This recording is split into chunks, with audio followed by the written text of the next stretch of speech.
오늘은 저희가 마태복음 5장 43절에서 48절까지 말씀을 함께 봉독했습니다. 여러분, 바리새인보다 나은 의라는 세 번째 말씀이라는 제목을 갖고 함께 은혜를 나누도록 하겠습니다. 우리 다 함께 제목을 따라 하시겠습니다. 바리새인보다 나은 의. 아멘.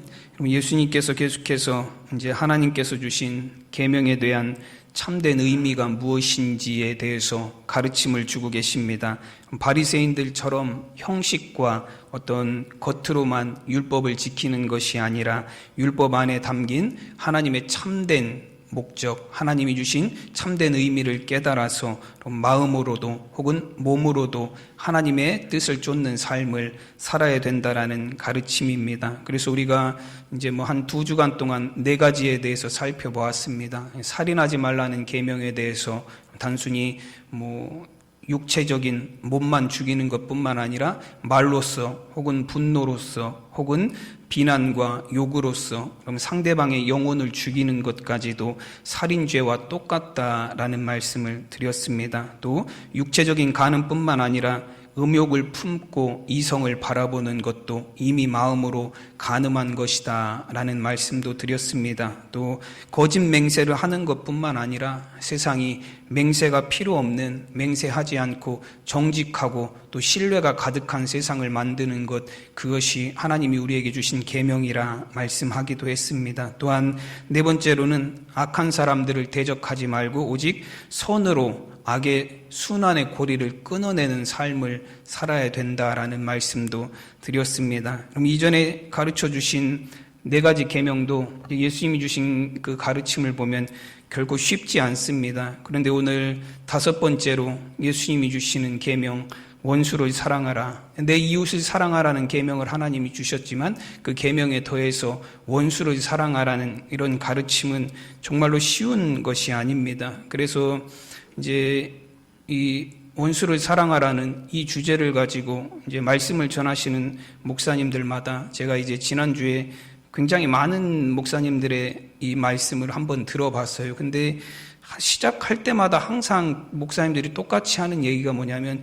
이 말씀은 정말로 설교하기가 어렵다고 그렇게 얘기하세요. 근데 요즘의 목회자들만 느끼는 것뿐만 아니라 이런 과거의 역사적인 자료들을 찾아봐도 마찬가지입니다. 한참 이제 천주교에서는 이제 중세 유럽에서는 이 원수를 사랑하라는 말씀을 어떻게 해석을 했냐면 이 말씀은 사제들에게만 주시는 말씀이다라고 해석을 했어요. 즉 일반 평신도들은 할 수 없는 거고 사제들이나 특별하게 부르심을 받은 사람들에게만 주어진 말씀이다라고 해석하기도 했습니다. 이게 얼마나 실천하기 어려운 말씀이면 또 어떤 사람들은 어떻게 주장을 하기도 하냐면 이 말씀은 어떤 의미를 갖고 있냐면 원수를 사랑하라는 계명은 어떤 의미를 갖고 있냐면 우리가 하나님의 모든 가르침을 다 따를 수 없는 죄인일 수밖에 없는 사람임을 깨닫게 하시기 위한 말씀이다라고 해석을 하기도 합니다. 우리는 할 수 없는 거라는 거예요. 그리고 우리는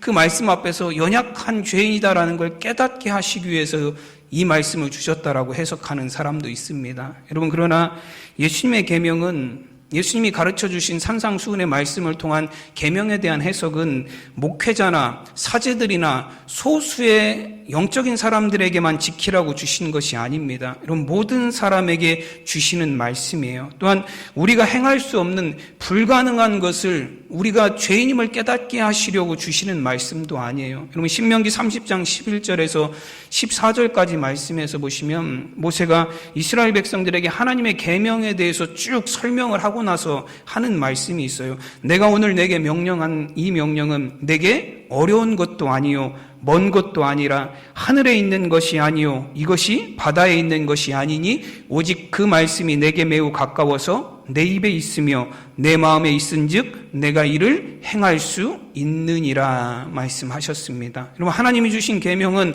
먼 데 있는 것도 아니고 어려운 것도 아니고 바다 밖에 있는 것도 아니다라고 말씀하세요. 우리의 입과 아주 가까이 왔고 우리의 마음에 주신 것이므로 우리가 충분히 행할 수 있는 말씀들, 계명들을 주셨다라고 말씀합니다. 여러분, 하나님의 말씀은 우리가 그 말씀과 계명대로 살아서 여러분 이 땅에 하나님의 뜻을 이루고 하나님의 거룩하신 의지를 이루어가는 사람들이 되게 되게 하시기 위함입니다. 그래서 시편 119편 105절에서는 주의 말씀은 내 발의 등이요 내 길의 빛입니다 라고 시인은 고백하였습니다. 내가 하나님의 말씀대로 살아가다 보면, 내가 하나님의 말씀에 순종해서 살아가다 보면 그 말씀이 우리를 하나님의 빛 가운데로 인도하신다라는 것입니다. 여러분, 때로는 말씀대로 살아가는 것이 불가능한 것 같아요. 여러분, 우리가 세상을 살아가면서 만나게 되는 일들이 그렇지 않습니까? 하나님의 말씀대로 살려고 하면 손해를 보는 것 같아요.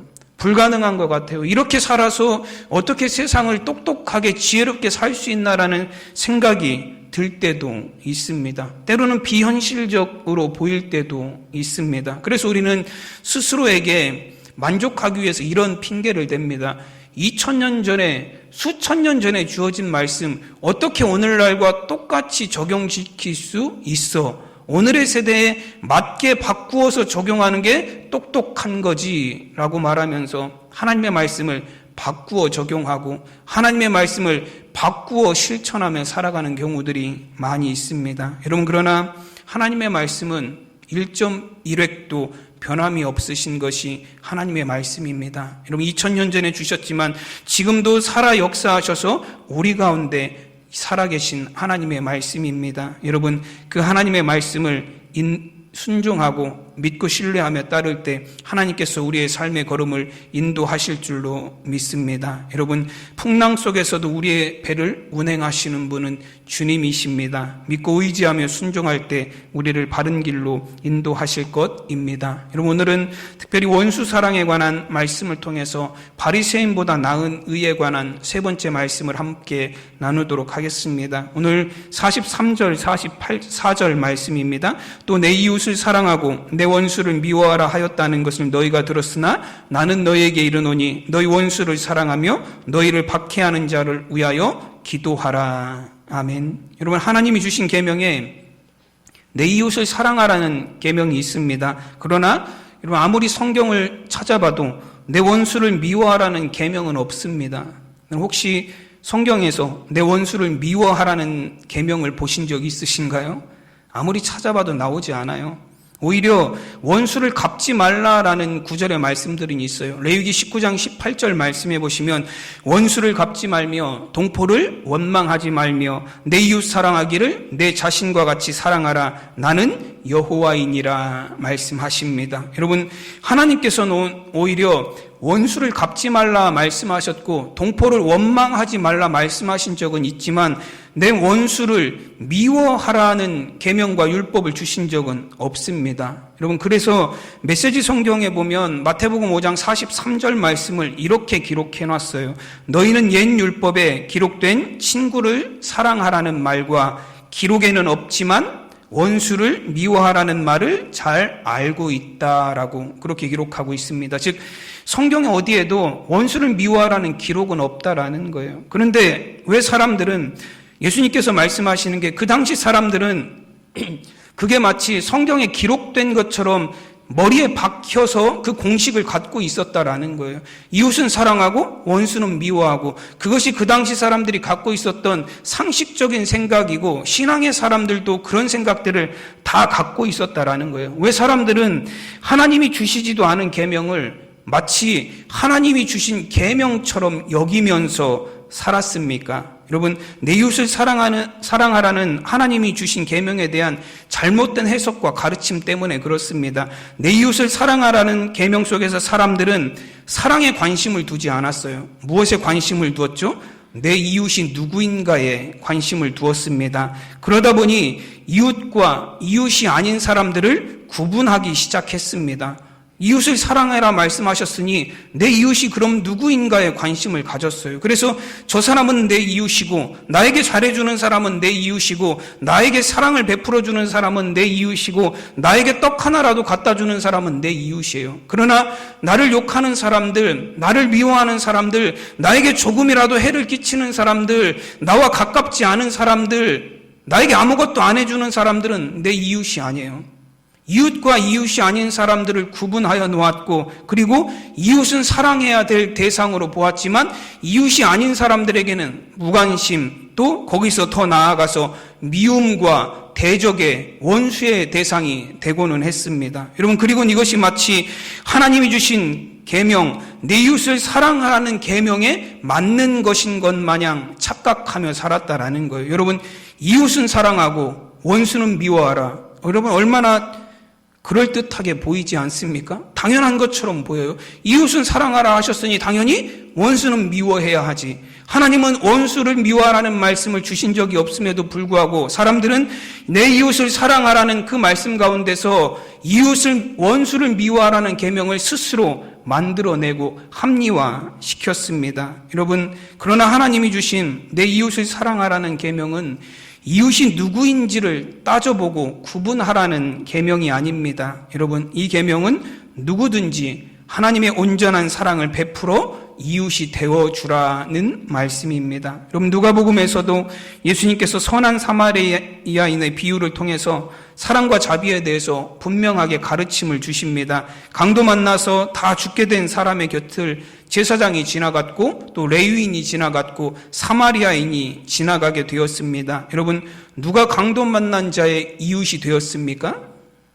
사마리아인, 자비를 베푼, 사랑을 베푼 사마리아인이 이 강도 만난 자의 이웃이 되었습니다. 여러분, 사마리아인은 평소에는 유대인들에게 원수같이 여겨지던 사람이에요. 우리가 복음서를 보아도 예수님께서도 보면 제자들이 사마리아인의 땅을 지나갈 때 막 돌아서 지나가고 하는 그런 장면들의 말씀을 우리가 볼 수 있어요. 예수님이 사마리아인의 땅에 들어갔을 때도 그 여인이 어찌해서 유대인이 여기에 와 있느냐라고 의아해할 정도로, 여러분, 사마리아인과 유대인의 관계는 서로 원수와도 같은 관계였습니다. 여러분, 평상시에는 사마리아인에게 있어서 유대인은 원수예요. 이 강도 만난 자의 이웃은 평소에는 누구처럼 보이냐면 제사장이나 레위인들이 평소에는 아무 일이 없을 때는 이 사람들이 이웃처럼 보였습니다. 여러분, 그러나 정말로 이 강도 만난 자의 이웃이 되어준 사람은 누구냐면 평소에는 원수라고 여겼던 사마리아인이 그 사람의 진짜 이웃이 되었습니다. 여러분, 예수님께서 선한 사마리아인의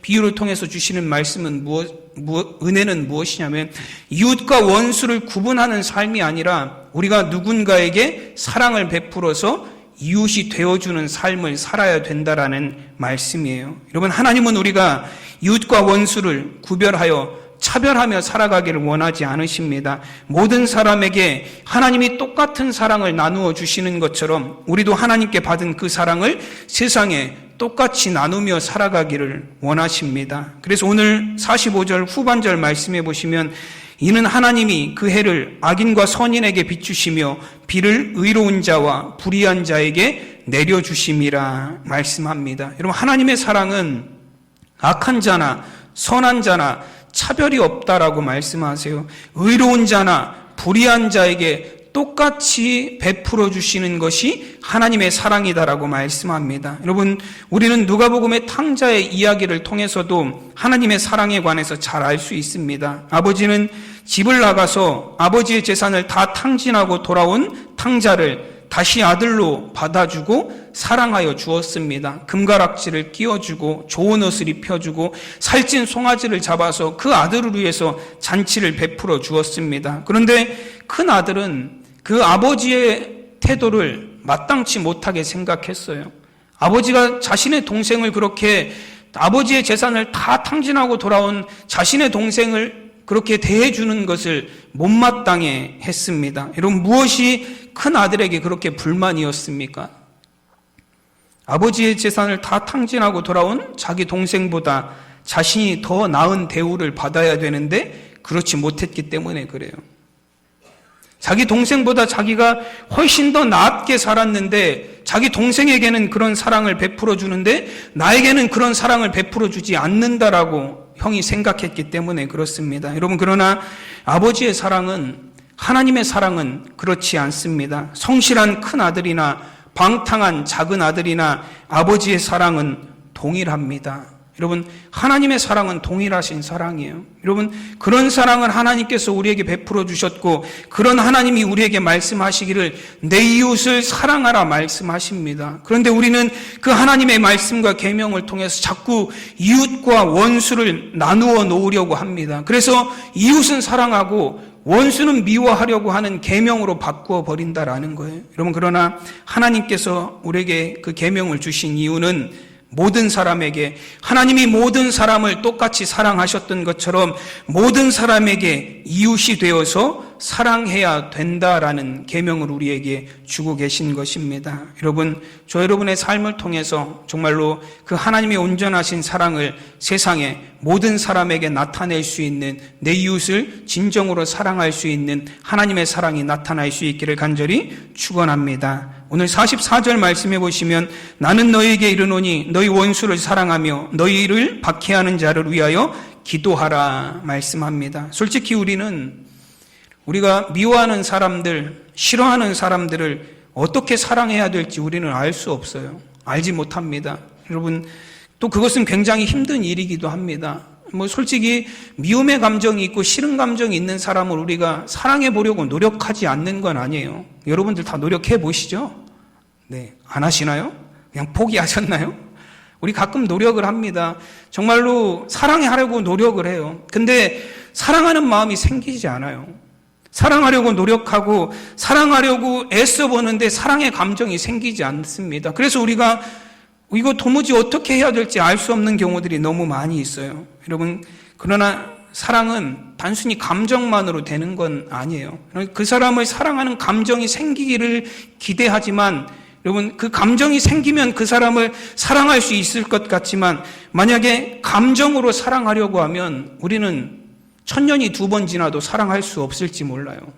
여러분, 사랑의 감정이 얼마나 약하다라는 거 우리는 너무나 잘 알 수 있습니다. 여러분, 정말로 열렬히 사랑해서 결혼하지만 그 사랑의 감정이 결혼하고 나면 그리 오래 가지 않습니다. 정말로 뜨겁게 사랑하지만 그 사랑의 감정이 평생토록 유지되는 경우는 많지 않아요. 때로는 감정으로 사랑하는 것이 얼마나 위험한지도 알아요. 사랑의 감정이 수시로 변하기 때문에 그렇습니다. 이런 감정으로 우리가 사랑하려고 하면 우리는 평생을 사랑하지 못할 수도 있어요. 여러분, 예수님께서는 감정에 휘둘리는 사랑이 아니라 의지적인 사랑을 하라고 말씀하시는 것입니다. 사랑하기를 원하면 그를 위해서 기도하라 말씀합니다. 미워하는 사람, 싫어하는 사람, 나를 대적하는 사람을 억지로 사랑하려는 감정을 만드는 것이 우선이 아니라 네가 정말로 그 사람을, 하나님이 내 이웃을 사랑하라 주신 그 계명을 지키기 위해서 그를 사랑하는 마음이 있다면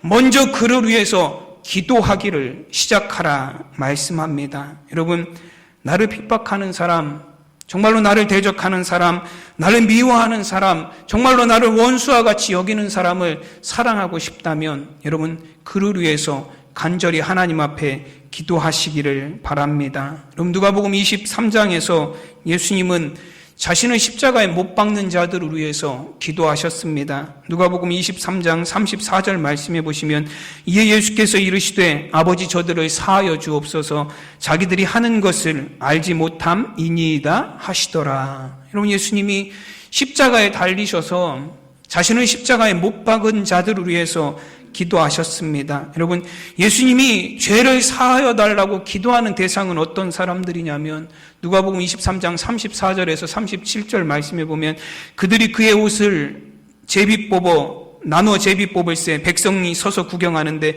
관리들은 비웃어 이르되 저가 남은 구원하였으니 만일 하나님이 택하신 자 그리스도이면 자신도 구원할지어다 하고 군인들도 희롱하면서 신 포도주를 주며 이르되 내가 만일 유대인의 왕이면 너를 구원하라 하더라.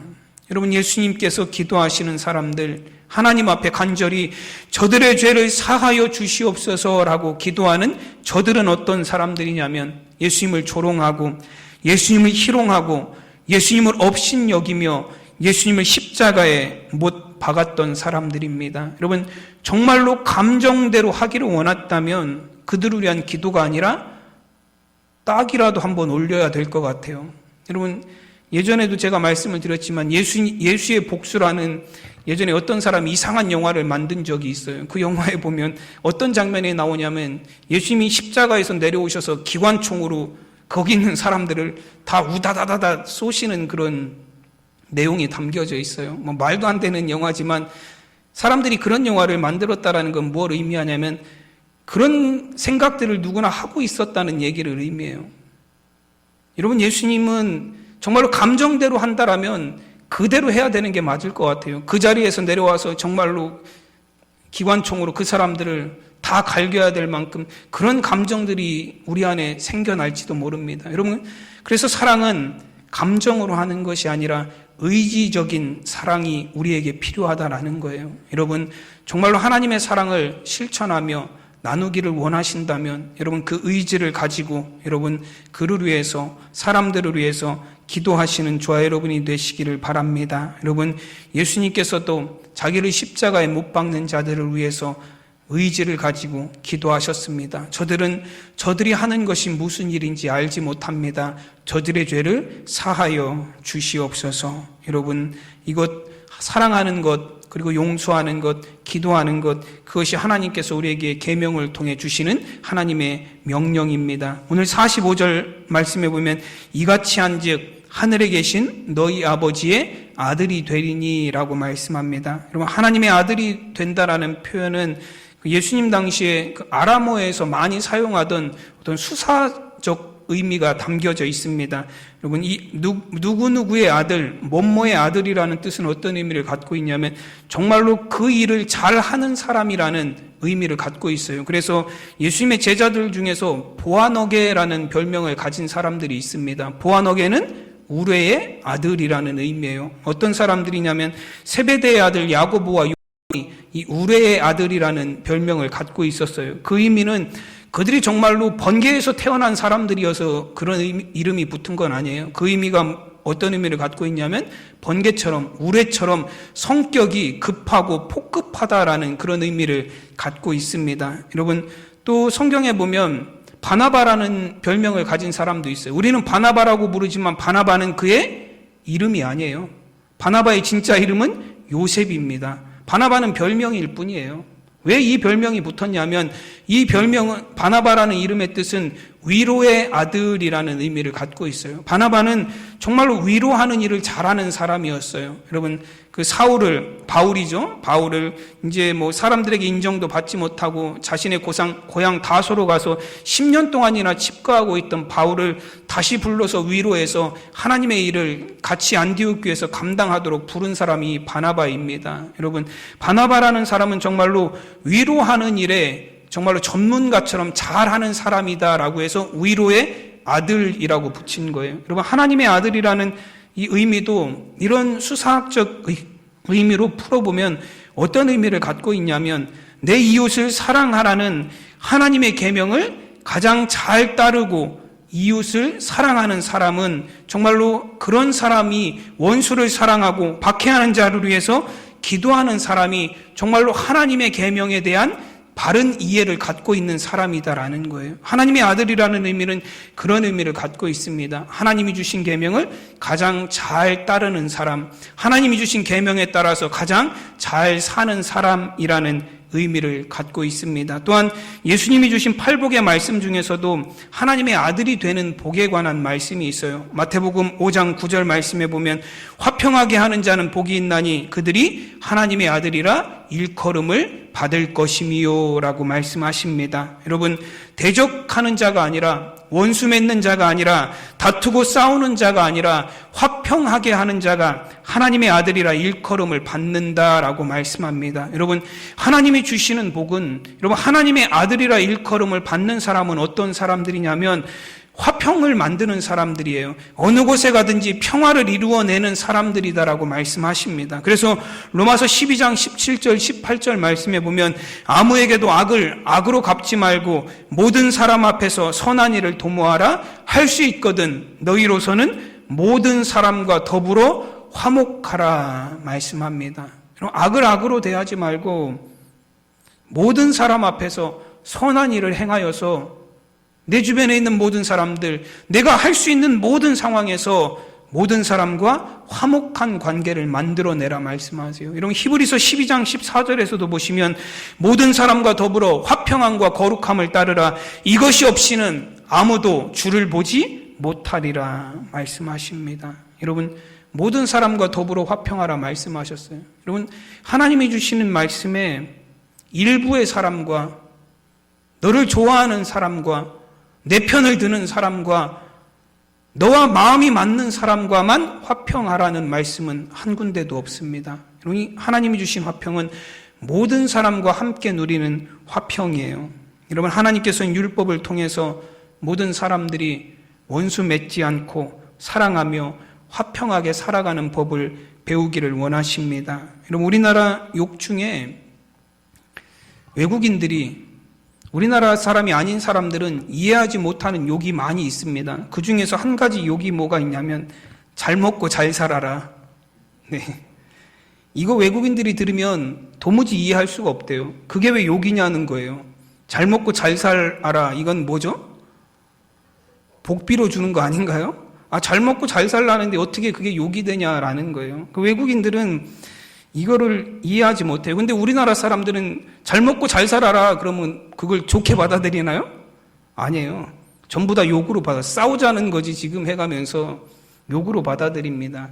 왜 그러냐면 이 말에 담긴 진짜 의미는 어떤 의미죠? 어디? 너 혼자 잘 먹고 잘 살아 봐라 이거예요. 잘 먹고 잘 살아라는 의미에는 어떤 의미가 담겨져 있냐면 너 혼자 잘 먹고 잘 살아봐라 그런 의미예요. 저주의 의미가 담겨져 있는 거예요. 다른 사람과 함께가 아니라 너 혼자 잘 먹고 잘 살아라라는 건 여러분 복이 아니다라는 거예요. 여러분 그거에 우리나라 사람들의 어떤 사상에 담겨져 있는 생각이에요. 혼자 잘 먹고 잘 사는 건 복이 아니에요. 혼자 잘 먹고 잘 사는 것은 행복한 게 아니에요. 그건 결코 축복이 아니다라는 것입니다. 함께 먹으며 함께 즐거워하고 함께 살아야 하는 것이 함께 살아가는 것이 하나님이 주시는 참된 복이에요.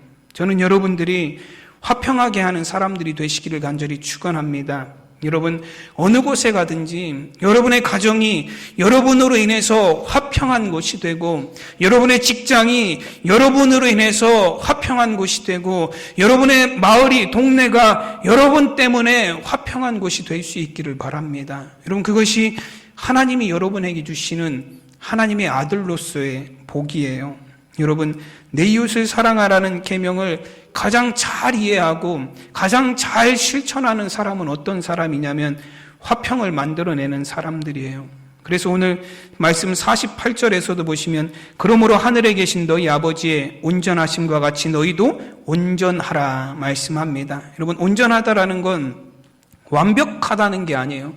하나님은 완벽하신 분이지만 우리가 어떻게 하나님처럼 완벽한 존재가 될 수 있습니까? 여러분, 이 온전하다라는 의미는 그 본래의 목적대로라는 의미를 갖고 있어요. 하나님이 우리를 부르신 목적, 하나님께서 우리를 지으신 목적은 우리가 하나님을 사랑하고 이웃을 사랑하며 모든 사람 안에서 화평을 누리며 사는 것입니다. 여러분 하나님께서 그 일을 위해서 예수님을 이 땅에 보내셨어요. 예수님이 이 땅에 오셨을 때 그 예수님에 대해서 우리가 뭐라고 표현을 하죠? 예수님은 이 세상에 화목제물로 오셨다라고 표현해요. 하나님과 우리 사이에 화목을 위해서 또 사람과 사람 사이에 화목을 위해서 예수님은 오셨어요. 여러분 그 예수님을 따르는 우리의 삶이라는 것은 예수님이 세상에 그 화평과 평화를 이루기 위해서 오셨듯 우리도 세상에 예수님이 이루신 평화를 지키고 평화를 이루어가는 삶을 살아가는 사람들이 된다라는 것을 의미합니다. 여러분 우리는 완전하지 않아요. 그러나 여러분 함께 할 때 우리는 불완전함 가운데서도 화평을 이루는 자들이 될 수 있습니다. 여러분 하나님께서 이제 창조하실 때 보면 아담을 만드시고 난 후에 아담이 홀로 있는 것이 보시기에 좋지 않으셨습니다. 창세기 2장 18절 말씀에 보면 여호와 하나님이 이르시되 사람이 혼자 사는 것이 좋지 아니하니 내가 그를 위하여 돕는 배필을 지으리라 하시니라 말씀하십니다. 여러분 하나님께서는 홀로 사는 아담을 위해서 돕는 배필인 하와를 만들어 주셨습니다. 여러분 여기서 우리가 무엇을 알 수 있냐면 완전한 사람은 아무도 없다라는 거예요. 하나님이 세상을 창조하셨을 때 모든 것이 보시기에 좋았더라라는 말씀을 계속 하셨어요. 여러분, 단순히 눈으로 보기에 좋다라는 의미가 아니라 하늘과 땅과 바다와 모든 식물과 동물이 조화를 이루면서 완전하게 살아가고 있다는 것을 의미합니다. 여러분, 창조 이전에는 어둠과 혼돈만이 있었던 곳에 하나님의 창조가 임하자 그곳에 하나님의 질서가 세워져서 정말로 세상이 화목한 곳이 되었다라는 것이에요. 근데 하나님이 보시기에 좋지 않은 것 단 한 가지가 있었습니다. 그것이 무엇이냐면 아담이 혼자 있는 거예요. 아담이 혼자 있는 것이 좋지 않았다라는 것은 무엇을 의미하냐면 아담에게서 조화롭지 못한 화평한 모습을 찾지 못하셨다라는 거예요. 그래서 하나님께서는 아담의 부족함을 채워줄, 그래서 돕는 배필인 하와를 만드셔서 아담의 곁에 두셨습니다. 여러분, 사람은 혼자서는 늘 불안하고 부족한 존재예요. 그래서 혼자서는 아무리 잘 먹고 잘 살고 싶어도 그게 될 수 없는 존재가 사람이라는 존재예요. 여러분, 그러나 함께 할 때에 서로의 부족함을 채워주고 서로의 결핍을 채워줘서 그곳 가운데 진정한 평화가 있을 수 있습니다. 여러분, 불완전한 우리가 하나님과 함께함으로 온전함에 이르듯이 부족한 우리들이 서로 돕고 함께함으로 하나님의 온전하심에 이르는 삶을 살게 되는 것입니다. 그래서 하나님께서는 계명을 통해서 말씀하시는 거예요. 내 이웃을 사랑하라. 내가 이웃이 누구인지 원수가 누구인지를 나누는 것이 아니라 너에게 주신 이웃들을 사랑하라. 그것이 하나님이 주신 계명이라 말씀하십니다. 여러분, 혹시 원수가 있으세요? 웃으시는데요. 지금 머릿속에 떠오른 그 사람이 여러분의 원수예요. 네. 혹은 우리의 마음에 미움의 감정이 너무 많이 쌓여서 보기 싫은 사람이 있으십니까? 여러분, 용서하시고 미움을 다 버리시기를 바랍니다. 하나님이 기뻐하시는 일 아니에요. 내가 누구를 원수로 삼고 누구를 미워하고 누구를 향한 원한을 갖고 살아가는 거 하나님이 원하시지 않습니다. 여러분, 어느 책을 읽다 보니까 이런 구절들이 있어요. 세상에서 가장 미련한 사람은 미워하느라 시간을 허비한 사람입니다. 여러분, 사랑하며 살기에도 부족한 세상에서 미워하느라 그 시간을 소비하고 있으니 얼마나 미련한 사람입니까? 또 이런 얘기도 있더라고요. 용서는 나를 위한 가장 선한 행동이고 용서의 가장 큰 혜택은 내가 받습니다. 라는 그런 내용이에요. 여러분, 용서는 나를 위해서 가장 할 수 있는 가장 선한 일은 내 안에 있는 미움을 버리는 거예요. 누군가를 용서해 주는 일이에요. 그게 남을 위한 일 같지만 결국에는 그게 누구를 위한 일이에요? 나를 위한 일이에요. 그래서 하나님께서는 하나님의 사랑하는 하나님의 백성들이 미움을 가지고 그 안에 근심 걱정을 갖고 살기를 원하지 않으세요. 그래서 용서하며 살아가기를 원하십니다. 어느 책에는 또 이런 구절의 내용도 있었습니다. 누군가를 미워하는 것은 내 마음에서 그를 향해 화살을 쏘는 것과 같습니다. 내가 100발의 화살을 그 미워하는 사람에게 쏘면 그 사람에게 가서 맞는 화살은 50발도 되지 않습니다. 채 반도 되지 않습니다. 그러나 100개의 화살은 전부 내 마음을 뚫고 나갑니다. 그런 글귀가 있어요. 우리가 미움의 화살을 쏘면 그 사람에게 가서는 몇 개가 맞는다고요? 반도 안 맞는다고요. 근데 나는 몇 개를 맞아요? 나는 100개를 다 맞아요. 내가 쏘는 화살은 다 내 마음을 뚫고 나간다라는 거예요. 나에게 정말로 그 미움이라는 것이 큰 상처가 된다라는 거예요. 누군가를 미워하면서 사는 것, 누군가를 용서하지 못하면서 사는 것, 누군가를 정말로 싫어하면서 사는 것은 나에게 정말로 큰 상처가 되고 큰 아픔이 되고 그것이 내 마음에 정말로 엄청난 아픔이 되어서 나를 짓누르고 만다라는 것입니다. 여러분, 원수를 사랑하고 용서하는 일은 그 사람을 위한 일이기도 하지만 나를 위해서 가장 좋은 일이기도 합니다. 여러분, 하나님께서 우리에게 이웃을 사랑하라고 주신 계명은 우리의 이웃들을 사랑하면서 사는 삶을 살기도 위함이기도 하지만 나 자신을 사랑하게 하기 위한 계명이기도 합니다. 여러분, 사랑하기 어려운 사람이 있다면 여러분, 오늘 예수님께서 말씀하신 대로 먼저 그 사람을 위해서 기도를 시작하시기 바랍니다. 그 사람의 영혼을 위해서 그 사람을 사랑할 수 있는 마음을 달라고, 그 사람이 정말로 하나님 앞에 복된 사람이 되게 해달라고 먼저 그를 위해서 기도하시기를 바랍니다. 여러분, 기도할 때에 우리 안에 용서의 마음이 생기고 사랑이 회복될 줄로 믿습니다. 여러분, 또한 내 이웃을 사랑하라는 계명을 통해서 우리에게 하나님 주신 은혜대로 여러분, 우리가 어느 곳에 가든지 우리 모든 사람들을 사랑하여서 화평을 만들 수 있는 저와 여러분이 되시기를 바랍니다. 여러분, 정말로 여러분들은 세상에 평화를 만들어내는 사람들, 어느 곳에 가든지 정말로 하나님의 평화를 전할 수 있는 귀한 여러분 화평의 대사가 될 수 있기를 바랍니다. 또한 용서하며 사시기를 바랍니다. 우리 모두가 예수님께서 말씀하셨듯 70번씩 7번이라도 용서하라 말씀하셨듯, 이 말씀은 무슨 말씀이에요? 용서의 달인이 되라는 거예요. 용서하고 또 용서하고 또 용서하는 것, 그것이 하나님께서 우리에게 주신 계명입니다. 여러분, 서로 용서하시기를 바랍니다. 내 이웃을 사랑하라는 하나님의 계명의 참된 의미를 여러분 깨달아서 모든 사람과 그리스도의 복음으로 화평을 이루어가는 저와 여러분이 되시기를 간절히 축원합니다. 기도하겠습니다. 하나님의 은혜와 사랑을 감사드립니다. 하나님, 내 이웃을 사랑하라 하나님 계명을 주셨듯 정말로 우리가 우리의 이웃된 모든 사람들을 사랑하며 살아가기를 원합니다. 하나님, 이웃과 원수를 구별하는 삶이 되지 않게 하시고 하나님의 사랑이 선인과 악인에게, 의인과 불의한 자에게 하나님 똑같이 임하였던 것처럼 세상의 모든 사람들을 향하여 하나님의 그 사랑을 온전히 나누며 살아가는 우리가 되게 하여 주시옵소서. 그래야 해서 우리 사랑하는 성도들의 삶에 곳곳에서 정말로 하나님의 평화가 이루어지고 우리가 가는 곳마다 하나님이 주신 평화를 이루어가는 온전한 성도의 삶이 될 수 있도록 주님 인도하여 주시옵소서. 정말로 이 땅을 살아가며 하나님이 주신 계명을 잘 실천하여 정말로 하나님의 아들이라 일컬음 받기에 부끄럽지 않은 우리의 삶이 되게 하여 주시옵소서. 감사하며 우리 주 예수 그리스도 이름으로 기도드리옵나이다. 아멘.